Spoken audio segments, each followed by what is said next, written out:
Ruhnya keagamaan itu sebetulnya diremas ini. Kalau remas ini kita dukung dengan sebaiknya, semua sektor yang ada di sini bisa mendukung, luar biasa.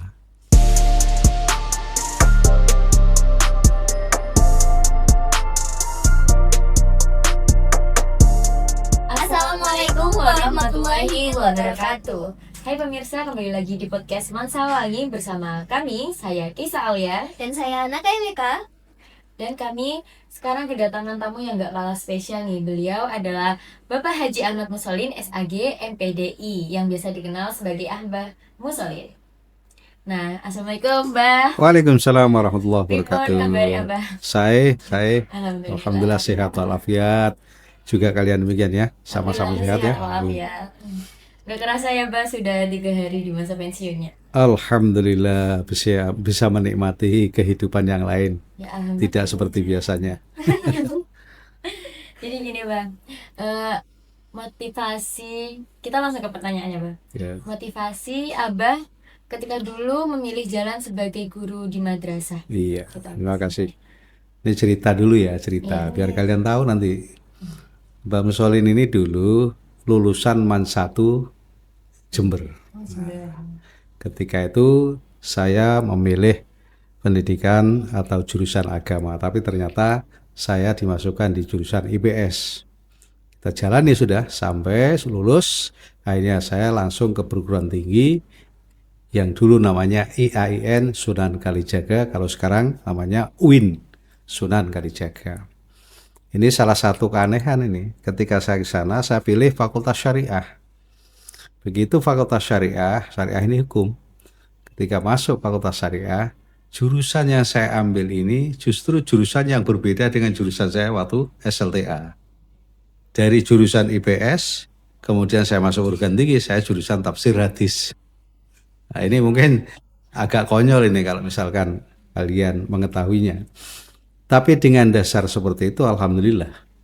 Kenapa saya bisa seperti itu? Karena ada yang saya gemari saat itu, ada yang saya idolakan. Siapa beliau? Ada 2 tokoh ahli tafsir. Yang pertama adalah Profesor Dr. Hamka, yang kedua adalah Profesor Dr. Kiai Haji Quraish Shihab. Begitu saya simak penafsirannya, ya Allah, masuk dalam hati. Kok saya kepingin seperti beliau ya?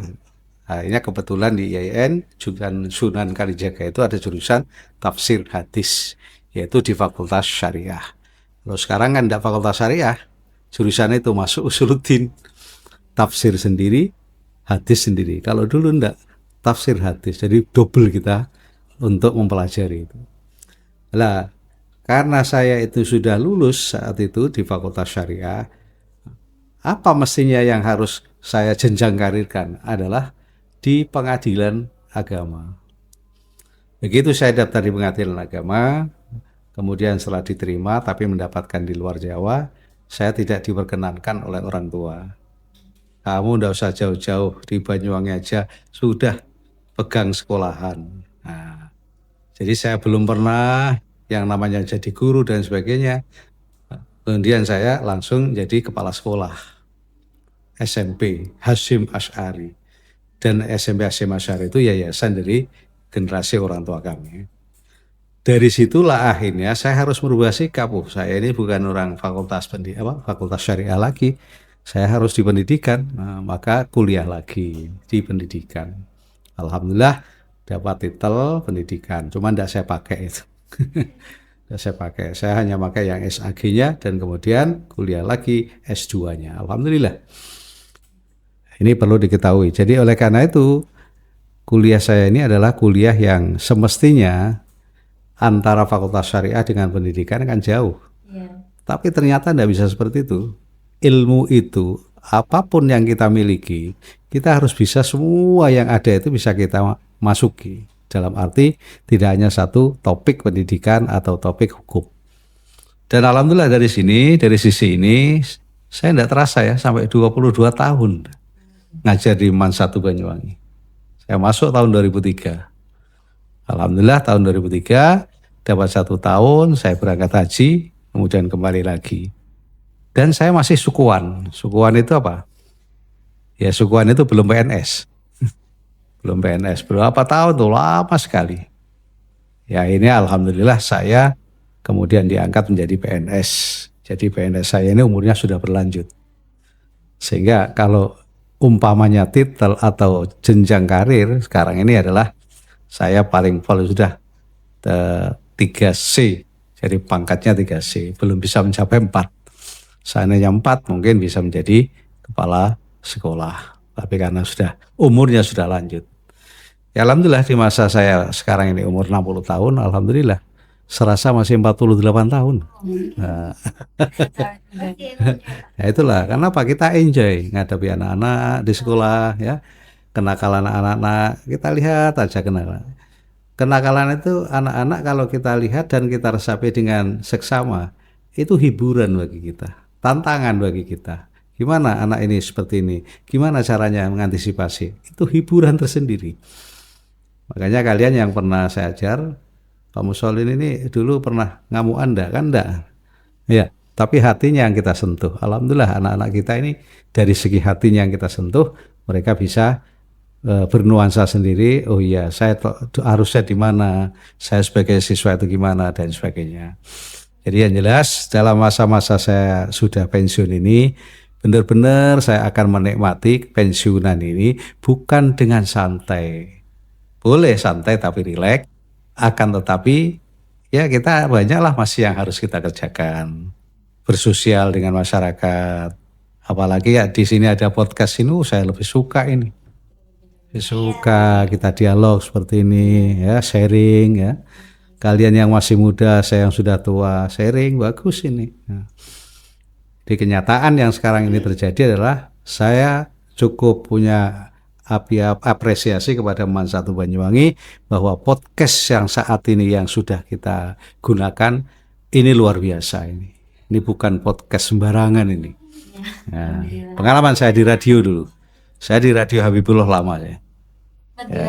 Di radio waktu saya masih di Alia mulai tahun 2003 sampai terakhir tahun 2000 insya Allah 14. Bukan penyiar kami, tapi tausiah semacam ini. Ruang forum tafsir. Itu sebelum mengajar. Sudah sambil ngajar ya, di sana. Dan keanehan lagi, mungkin tidak bisa dicontoh oleh yang lain ini. Ketika saya ngajar di MAN ini, saya sebelum ngajar di MAN sudah jadi dosen Untak.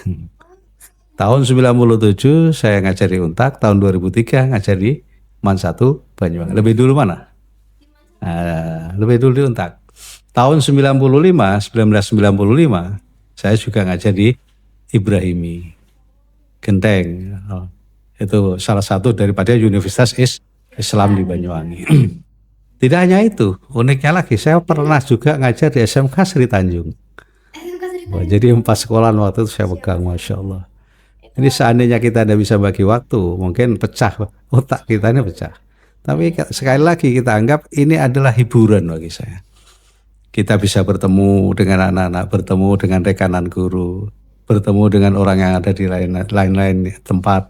Ini merupakan salah satu hiburan bagi kita. Oleh karena itu ya, ada satu syair ini. Kalian catat baik-baik ini. Walladzi bi ghairi jamalin la yara fil wujudi syai'an jamilah. Jika kamu melihat sesuatu yang di depan kamu itu jelek, semuanya jelek. Tapi ketika kamu lihat di depan kamu ini baik, wah, hati kamu senang. Ini resep ini ya, resep. Jika kamu melihat matematika ini sulit, ya sulit. Jika melihat matematika, oh enak ini, kamu pasti bisa. Sesuai dengan pandangan diri. Begitu juga melihat seseorang, wah orang itu kok kelihatannya, nyebelin, sebel terus. Ya, padahal nggak tahu sebenarnya kayak gimana orangnya. Kayak itu. Janganlah kau benci kepada orang itu sebenci-bencinya. Suatu saat kau akan mencintainya. Ini prinsip ini. Nah, itu alhamdulillah. Oke, lanjut ya. Bagaimana sih pengalaman Bapak selama mengkoordinasi kegiatan PMAN di Mas? Alhamdulillah. Yang penting kita ini banyak partner. Siapa partnernya? Banyak guru agama di sini. Saya ini kan sebagai koordinator aja. Koordinator membagi tugas, ada yang bagian tentang pengajiannya yang pagi hari. Siapa yang nangani? Ustadz ini, Ustadzah ini. Kemudian kita juga untuk pembelajaran anak-anak supaya anak ini bisa mengaji, supaya anak ini kemudian bisa masuk ke masjid melaksanakan sholat duha. Ya kita bagi juga para ustadz, ustadzah yang ada di sekolah kita untuk mendampingi. Jadi semuanya, baik guru, baik kemudian karyawan, kita harapkan dan seakan-akan kita wajibkan harus untuk mendampingi anak-anak ini. Ini yang pertama. Yang kedua, kalau dalam hal-hal pengembangan, kita adakan remas, remaja masjid. Tugasnya apa sebenarnya remas ini? Bukan hanya ibadah-ibadah di sini, menyiapkan sholat duha, sholat zuhur, tidak. Tapi apa? Mempersiapkan, yaitu antara lintas sektoral sekolah.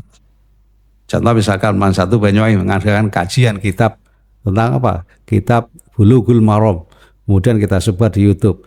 Nah, kemudian di sekolah-sekolah ini kok kelihatan, loh bagus ya ini, kayaknya kita perlu kunjungan ke sana. Ini dalam rangka untuk apa? Kita membuka ruang untuk bisa berdialog dengan sekolah-sekolah lain. Makanya ruhnya keagamaan itu sebetulnya di remas ini. Kalau remas ini kita dukung dengan sebaiknya, semua sektor yang ada di sini bisa mendukung, luar biasa. Contoh ini ya, contoh. Ada salah satu SMA remas yang ada di Banyuwangi, luar biasa itu. Itu sampai bukan podcast ya, istilahnya YouTube-nya ada di mana-mana. Karena apa? Semua komponen yang ada di situ semua mendukung. Jadi remas itu bukan hanya tugasnya di masjid aja, tapi apa? Mengembang informasi keluar.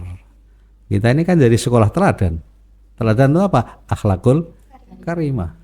Maka yang ditanamkan kepada anak-anak generasi yang akan datang itu, terutama anak-anak remas, bagaimana menciptakan situasi yang ada di Man 1 Banyuwangi, situasi yang perilaku yang berdasarkan akidah Ahlus Sunnah wal Jamaah dan kemudian akhlakul karimah.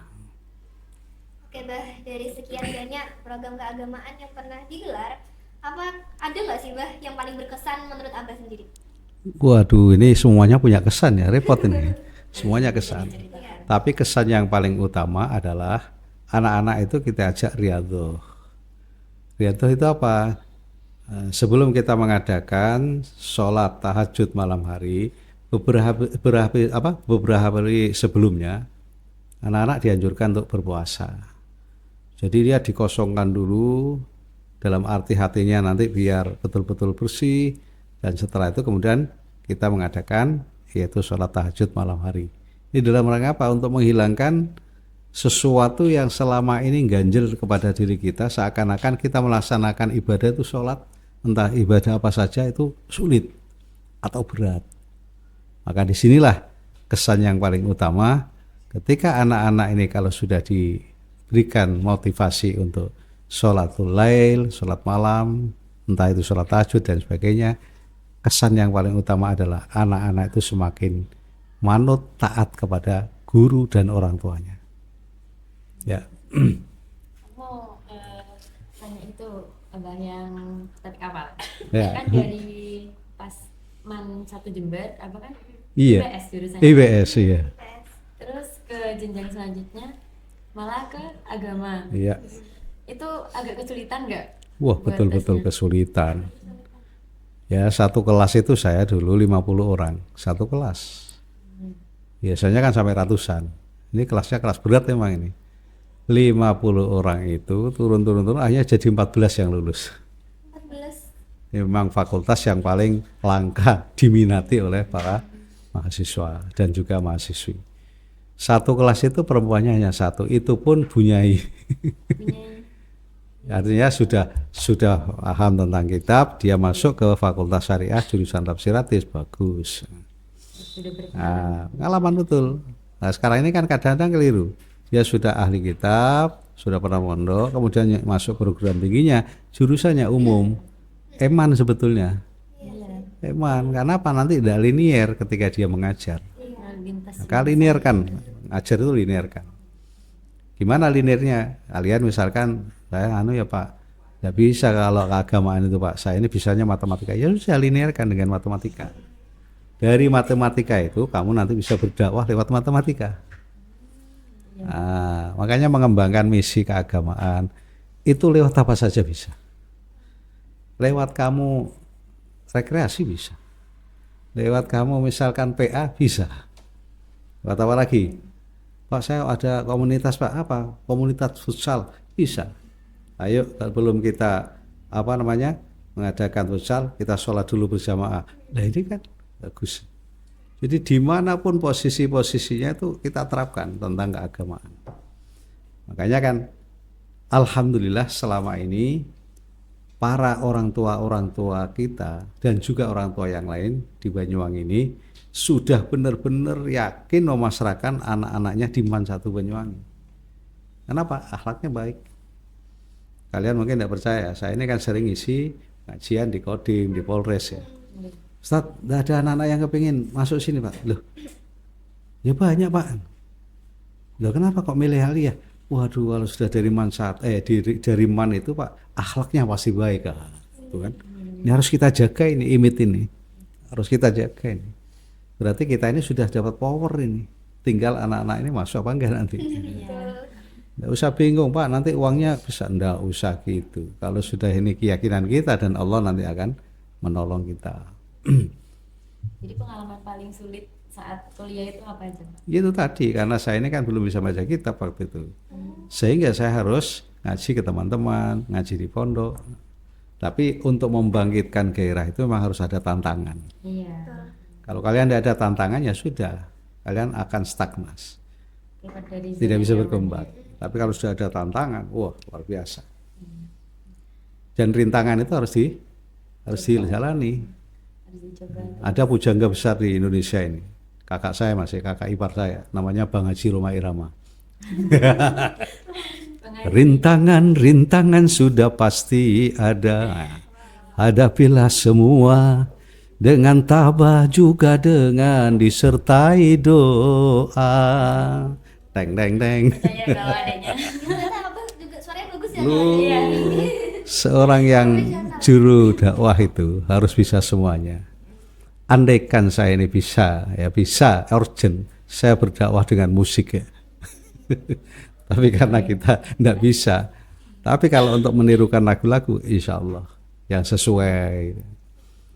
Nah, ini masuk pengembangan. Dan gak bosan gitu. Iya. Betul, ya enggak bosan. Variasinya ya. Nah, ketika ada orang sedang tidur, kita gugah dengan lagu-lagu. Walaupun lagunya Suliana, enggak apa-apa. Terus kalau setelah pensiun, Ya. perasaan Abah saat meninggalkan ruang pengabdian yang udah dijalani selama 22 tahun ini gimana? Alhamdulillah, saya merasa betul-betul Masya Allah berat meninggalkan MAN. Kenapa? Karena kita sudah biasa kumpul sama anak-anak, kumpul sama teman-teman.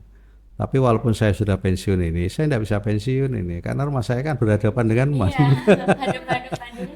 Jadi bagaimanapun juga kadang ke sini, kadang ke sini. Jadi pensiun itu hanya sebatas daripada urusan tulisan ya. Ya. Tapi keilmuan kemudian silaturahim tetap kita jaga. Jadi karena apa? Harus dibatasi 60. Kalau tidak dibatasi kasihan yang lain-lain nanti yang bawah-bawah tidak bisa naik jadi PNS. Nah, jadi dibatasi oleh pemerintah 60 ya sudah. Tapi bukan berarti kemudian kita ini berhenti untuk berkarir, tetap. Ya mudah-mudahan nanti karir saya ini nanti ya, banyaklah di luar. Karena saya masih berdakwah di luar ya. Mudah-mudahan nanti sering ketemu lagi di dakwah. Oke, ya ini istilahnya yang terakhir lah, Abah. Ya. Apa sih rencana Abah kayak aktivitas setelah pensiun ini apa aja, kayak mau berdagang atau mungkin tadi nyanyi? Ya mungkin saya nanti jadi MC dan sekaligus nyanyi. Jadi kita ini yang pertama, karena saya ini basicnya waktu itu adalah ilmu tafsir ya. Alhamdulillah saya masih ngaji di mana-mana itu pakai itu. Di masjid-masjid, alhamdulillah kita pakai kitab itu, tafsir yang ringan-ringan aja, tafsir Jalalain dan sebagainya. Kemudian yang kedua, ya secara otomatis karena kita ini punya walaupun tidak sedikit ya, tidak sedikit aset, kita kembangkan. Gimana caranya? Aset-aset pertanian, ya kita kembangkan. Jadi kadang-kadang saya juga turun sawah sekarang ini. Alhamdulillah, yang selama kemarin tidak pernah turun sawah, sekarang turun. Ya, bersama para petani, gimana caranya nanam dan sebagainya. Dan tentunya kita butuh modal besar. Nah, disinilah kita butuh berteman. Rekanan itu paling penting. Sehingga dengan rekanan itu, andaikan kita tidak bisa menangani itu karena harganya mahal, ya pupuk mahal, ya kita join dengan yang lain. Apalagi sekarang pemerintah kita ini di pertanian kan lumayan sekarang, dipikirkan betul. Makanya orang-orang yang dapat warisan itu jangan dijual. Ayo dikelola dengan sebaik-baiknya. Jangan dijual. Potongi kelapanya, eman-eman. Makanya saya pesankan pada kalian ini, dimanapun kalian tinggal, kalian harus cepat beradaptasi. Dengan siapapun harus bisa beradaptasi. Dengan orang yang keras, kamu juga harus bisa adaptasi. Dengan orang yang betul-betul lemah lembut, jaga perasaannya. Jangan sampai tersentuh dan sebagainya. Itulah namanya ilmu retorika yang harus kita sampaikan kepada orang lain. Bagaimana Abah memandang pensiun bukan sebagai akhir, tapi sebagai awal babak baru dalam pengabdian? Betul, betul. Jadi kita ini ditantang dengan hal yang baru. Kalau kemarin kita ini slow, dalam arti slow apa? Begitu kita ngajar, kita pulang, ya sudah. Setelah itu kita action yang lain. Kalau sekarang ini kita harus cari kesibukan. Nah, cari kesibukan itu dalam rangka untuk apa? Biar satu, tidak stres ya. Yang kedua, kita ini banyak relasi. Ketika banyak relasi, di situ kita ini bisa mengembangkan misi-misi kita. Misi apa saja, mau dagang bisa. Dan alhamdulillah kebetulan saya ini di universitas di Untak masih mengajar. Kalau di sini 60 tahun, pensiunnya di Untak 65 tahun. Berarti 5 tahun lagi masih bisa mengembangkan ilmunya di sana. Dan alhamdulillah mulai tahun 97 sampai sekarang saya masih di Untak Banyuwangi. Di samping itu pula, alhamdulillah juga saya pegang beberapa yayasan. Yang pertama, Yayasan Masjid Agung Baitur Rahman, yang mana saya diberikan mandat untuk memegang Islamic Center, yang di situ banyak pendidikan. Kemudian ada lagi Yayasan Rodotul Ulum MI, dan alhamdulillah sekarang jumlah muridnya sudah 360 anak. Alhamdulillah. Tempatnya di mana, Pak? Di Pandirjo, Jalan Bengawan. Kalau kalian mau ke sana silakan. Di sana banyak calon-calon tahfidz, anak-anak kecil. Terus Abah, untuk murid-murid, nilai-nilai apa yang paling ingin Abah wariskan agar mereka pegang teguh dalam hidupnya? Cuman satu sebetulnya, percaya diri. Percaya diri. Harus pede. Saya sering menanamkan pada anak, kamu harus pede. Saya gambarkan, ketika saya masih kuliah di UIN Yogyakarta, saya ini sudah bisa ceramah di UGM. Ya, kenapa? Pede. UGM mungkin dia ilmu pengetahuannya, pengetahuan umum dia tinggi. Kalau saya kan punya ilmu pengetahuan agama, berarti saya harus pede dengan ilmu pengetahuan agamanya. Nah, karena PD itulah, ya PD tentunya harus dibekali dengan sesuaikan lah dengan kepedeannya. Oh, PD toh tapi nggak punya bekal ya repot. PD, PD aku PD tapi nggak tahu apa-apa. Nggak punya basic. Jadi basicnya itu yang paling pokok dibuat untuk PD-nya. Dan jangan sampai gampang menyerah. Sebelum itu sesuatu itu belum kalian tangkap. Wala tayyasu mir rauhillah. Janganlah kalian putus asa. Karena putus asa itu bikinan daripada syaitan. Terima kasih nggih Abah Muzalin atas waktu yang sudah diluangkan untuk berbincang-bincang bersama kami berdua. Betul. Ini pengalaman berharga juga menurut kami. Amin. Berbincang dengan Abah. Silakan pesan saya tadi, ayo pada teman-teman kalian bisa bersinergi dengan sekolah-sekolah lain. Itu paling penting. Karena dengan dikenalnya sekolahan kita oleh teman-teman yang lain, itu adalah merupakan modal daripada prestasi sekolah kita. Terima kasih. Baik pemirsa, perbincangan kami cukup sekian sampai di sini saja. Sampai jumpa di podcast Monsolin selanjutnya. Wassalamualaikum warahmatullahi wabarakatuh. Waalaikumsalam.